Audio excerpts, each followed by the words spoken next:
सुप्रभात। जो हमारे हिंदी के पाठक, आज आपको हम कुछ क्वेश्चन सॉल्व कराएंगे। साथियों, वीडियो पर बने रहिए। बहुत ही महत्वपूर्ण प्रश्न है। प्रश्न है, चित्र रेखा किसकी रचना है? ध्यान दीजिएगा, चित्र रेखा किसकी रचना है। समय आपको हम 10 सेकंड देंगे प्रश्न को गोला करने के लिए, टिक लगाने के लिए। उसके बाद हम जो भी महत्वपूर्ण प्रश्न होंगे उसकी हम व्याख्या भी कर देंगे। ठीक है। ऑप्शन दिया गया है दोस्तों, ऑप्शन आप पढ़िएगा, क्योंकि ऑप्शन पढ़ेंगे तो ज्यादा समय लगेगा। चित्र रेखा, और यहीं पर एक प्रश्न और बनता है, चित्र लेखा। ध्यान दीजिएगा दोस्तों, बहुत बारीक प्रश्न है। चित्र रेखा किसकी रचना है? समय आपको हम देंगे 10 सेकंड, समय देंगे 10 सेकंड टिक लगाने के लिए, और चित्रलेखा की व्याख्या हम कर देंगे आपको। ठीक है। तो चित्ररेखा किसकी रचना है दोस्तों? जिन बच्चों ने सी ऑप्शन किया होगा राइट है, यह मलिक मोहम्मद जायसी की रचना है चित्ररेखा। ठीक है। और चित्रलेखा, ठीक है, चित्ररेखा, चित्ररेखा, चित्रलेखा, यह है भगवती चरण वर्मा का उपन्यास। नोट कर लीजिएगा। ठीक है। भगवती चरण वर्मा, ठीक है, भगवती चरण वर्मा का उपन्यास है। क्या है? उपन्यास है। नोट करना, 1934। दोनों में बहुत बारीक अंतर है। चित्ररेखा किसकी रचना है? मलिक मोहम्मद जायसी की। चित्रलेखा, लेखा सिर्फ ला आ गया यहाँ पर, इतना ही अंतर है, और ये महाभारत हो जाएगा। भगवती चरण वर्मा का क्या है? उपन्यास है। दोस्तों, मुल्ला दाऊद की रचना क्या है? चंदायन है। क्या है? चंदायन। ठीक है, नोट करना, चंदायन की रचना है। ठीक है। और उस्मान की रचना क्या है दोस्तों? इसको भी नोट करना, चित्रावली है। क्या है इसकी रचना? चित्रावली, चित्रावली। ठीक है। और इनका चंदायन तो है ही, मंगलाचरण भी है। क्या है? मंगलाचरण, मंगलाचरण। कहने का मतलब, मुल्ला दाऊद की दो रचनाएं हो गई, चंदायन हो गया और मंगलाचरण। उस्मान का हो गया चित्रावली। मलिक मोहम्मद जायसी को जान ही रहे हो, पद्मावती, चित्ररेखा। और मंझन का मधुमालती 1545। ठीक है, मधुमालती। यहाँ पर हम आपको कई प्रश्न बता रहे हैं। मधुमालती हो गया 1545। ठीक है साथियों, इस प्रकार से आपको सॉल्व करना है। ठीक है। चित्रावली भी है 1613 ईस्वी, 1613 ईस्वी या 1545 ईस्वी। तो एक प्रश्न सॉल्व कराने के लिए मैंने आपको कितने प्रश्न, कम से कम 6-7 प्रश्न सॉल्व करा दिया। सॉल्व करने का मतलब क्या होता है? सॉल्व करने का मतलब यह नहीं होता कि टिक लगाओ भगो। ठीक है दोस्तों, शॉर्ट ले सकते हैं।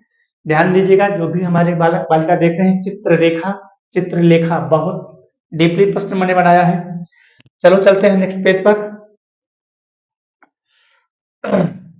अगला question, question number 2, question number 2 पर आते हैं। ठीक है।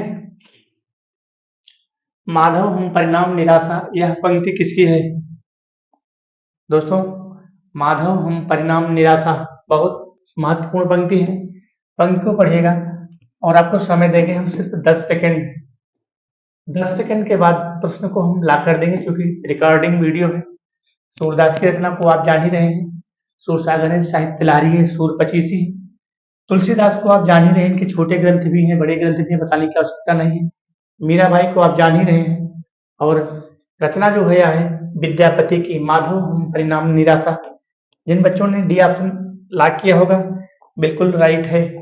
अगले क्वेश्चन पर चलते हैं। सरस्वती पत्रिका के प्रथम संपादक, ध्यान दीजिएगा, सरस्वती पत्रिका के प्रथम संपादक। बहुत लाजवाब प्रश्न है दोस्तों। समय 10 सेकंड, समय 10 सेकंड देंगे। विकल्प आप पढ़ेंगे, कि हम बार बार विकल्पों को नहीं पढ़ेंगे, समय बचाना है हमको। जिन बच्चों ने इनको लॉक किया होगा, बिल्कुल राइट है।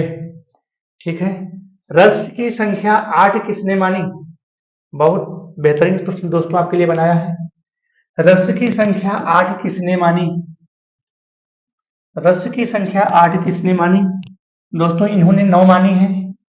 ठीक है, मम्मट ने 9 मानी है, विश्वनाथ ने 10 मानी है, और भरत ने 8 मानी है और अभिनव गुप्त ने 9 मानी है। नोट कर लीजिएगा, यहाँ 4 प्रश्न आपके बन गए। ठीक है, भरत ने रसों की संख्या 8, विश्वनाथ ने 10 मानी है, मोहम्मद ने 9 मानी है, अभिनव गुप्त ने 10 मानी है। जिन बच्चों ने सी किया होगा बिल्कुल राइट है। अगले क्वेश्चन पर चलते हैं, बहुत बेहतरीन प्रश्न है आपके लिए। कृष्ण गीतावली का रचयिता, कृष्ण गीतावली का रचयिता, तो इसको तो आप तुरंत ला कर देंगे। कृष्ण गीतावली किसकी है भाई? हमारे गोस्वामी तुलसीदास, मर्यादा पुरुषोत्तम भगवान श्री राम। अगले विकल्प पर चलते हैं। संत साहित्य में सबसे अधिक विद्वान, सबसे अधिक विद्वान, यहाँ विद्वान भी लिख सकते हैं। ठीक है, संत साहित्य में यानी कि ज्ञानाश्रयी शाखा में, दोस्तों ध्यान देना, ज्ञानाश्रयी शाखा में कौन सी शाखा है? ज्ञानाश्रयी, प्रेमाश्रयी, 2 शाखाएं हैं, ज्ञानाश्रयी और प्रेमाश्रयी। तो ज्ञानाश्रयी शाखा में सबसे अधिक बुद्धिमान, जिन बच्चों ने बी ऑप्शन किया होगा राइट है। ठीक है, अगले क्वेश्चन पर आते हैं। केशव को कठिन काव्य का प्रेत किसने कहा? बहुत बेहतरीन प्रश्न है। केशव को कठिन काव्य का प्रेत किसने कहा? समय 10 सेकंड, तुरंत पढ़िए, जल्दी से फटाफट आंसर दिए, समय बचाना है। ठीक है, समय बचाना है। केशव को कठिन काव्य का प्रेत, जिन बच्चों ने डी किया होगा बिल्कुल राइट है। ठीक है, राइट क्वेश्चन है। अगला क्वेश्चन है, कविता की मुक्ति को मनुष्यों की मुक्ति के लिए समकक्ष कहने वाले कवि कौन है? बहुत बेहतरीन प्रश्न, लाइन भी बेहतरीन है। कविता की मुक्ति को मनुष्यों की मुक्ति के समकक्ष कहने वाले व्यक्ति कौन है? साथियों, समय 10 सेकंड, फटाफट पढ़िए और ऑप्शन को लॉक करिए। समय 10 सेकंड मात्र। जिन बच्चों ने डी ऑप्शन किया होगा बिल्कुल राइट है, क्योंकि अज्ञेय हो नहीं सकते, प्रसाद हो नहीं सकते, मुक्ति बोध हो नहीं सकते। ठीक है, अगला क्वेश्चन, छायावाद किसकी दृष्टि में विलायती अभिव्यंजनावाद का नया संस्करण है? बहुत टॉप का प्रश्न है और क्लिष्ट भी है, थोड़ा सा क्लिष्टता भी इसमें है, ध्यान दीजिएगा। छायावाद किसकी दृष्टि में विलायती अभिव्यंजनावाद का नया संस्करण है? समय 10 सेकंड, सिर्फ 10 सेकंड। ऑप्शन को आप पढ़िए, हम चारों ऑप्शन को नहीं पढ़ेंगे तो नहीं तो मेरा 5 सेकंड इसी में चला जाएगा। जिन बच्चों ने आरसी शुक्ला को किया होगा बिल्कुल राइट है। ठीक है, अगला क्वेश्चन है, अगला क्वेश्चन है, साहित्य अकादमी पुरस्कार किस रचना को नहीं मिला? बेहतरीन प्रश्न है दोस्तों आपके लिए। ठीक है, आपके लिए मैंने बेहतरीन प्रश्न बनाया है। कौन सी रचना ऐसी है जिनको साहित्य अकादमी पुरस्कार नहीं मिला? ठीक है, फटाक से ऑप्शन को लॉक करें। यहां हो जाएंगे हमारे केदारनाथ सिंह। जिन बच्चों ने ए ऑप्शन किया होगा राइट है, नोट करना, केदारनाथ सिंह। केदारनाथ सिंह की रचना है अकाल में सारस। दोस्तों नोट करना, केदारनाथ सिंह की रचना है अकाल में सारस, और इनको कब मिला था? 1989 में मिला था। क्या मिला था? साहित्य अकादमी, साहित्य अकादमी। ठीक है, यह रचना है, इनको नहीं मिला था, आवारा मसीहा नहीं मिला था। ठीक है, अगला है, ठीक है, मैं वक्त के हूं सामने। दोस्तों बताइएगा, मैं वक्त के हूं सामने, गिरजा कुमार माथुर कौन है? इस रचना के को लिखने वाले गिरजा कुमार माथुर, नोट कर लीजिएगा, गिरजा कुमार माथुर। ठीक है, गिरजा कुमार माथुर हैं 1991। ठीक है, और इसके हैं नामवर सिंह। कौन है?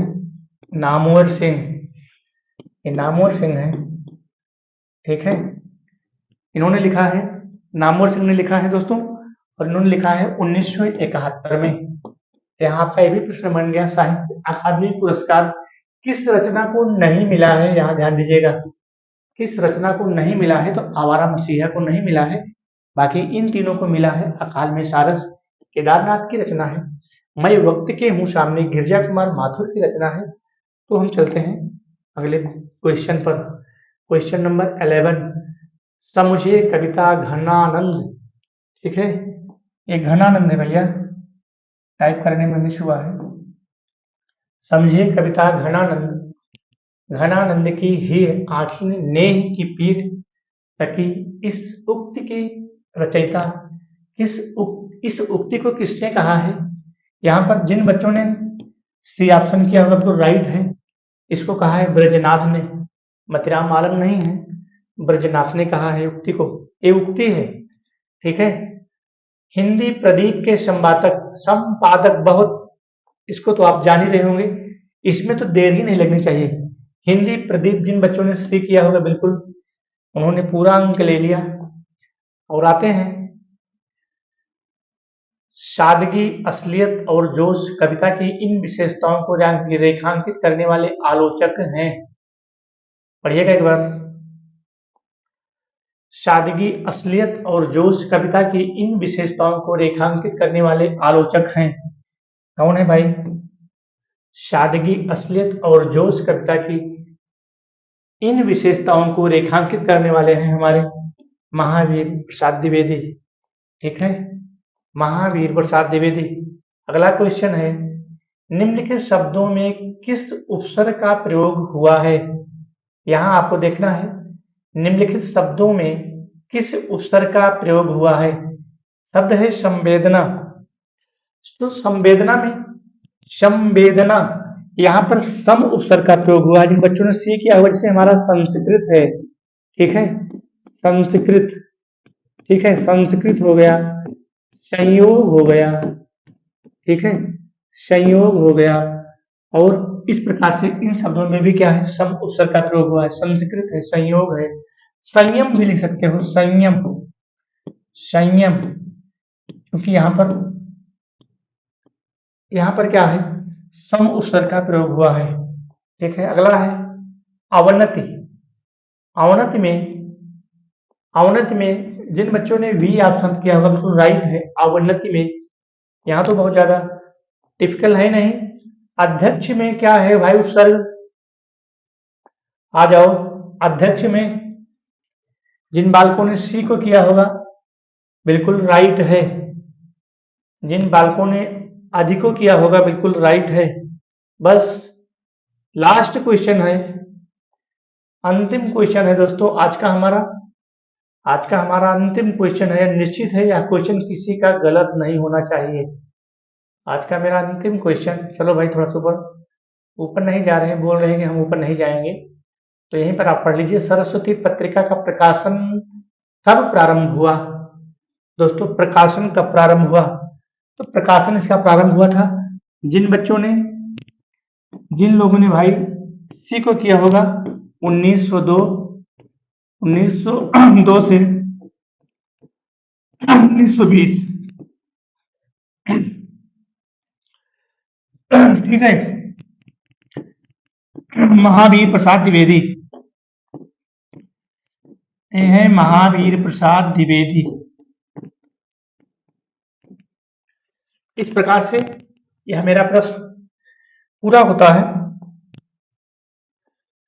बस आज इतना ही है, बाकी हम अगले वीडियो में पढ़ाएंगे। क्योंकि अगर आप लोग कुछ कमेंट करोगे कि कैसा हमारा ये लगा, जो मैंने इसको बनाया था, इस क्वेश्चन को टाइप किया था, बनाया, जो हमारी प्रश्नोत्तरी कैसी आपको लगी दोस्तों, कमेंट के माध्यम से जब आप बताओगे तो कल हम आपको फिर 20 क्वेश्चन अपलोड करेंगे, ठीक है।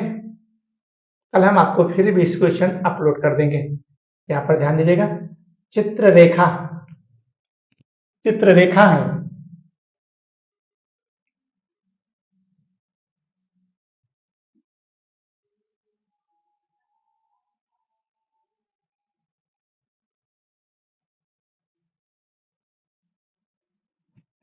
धन्यवाद।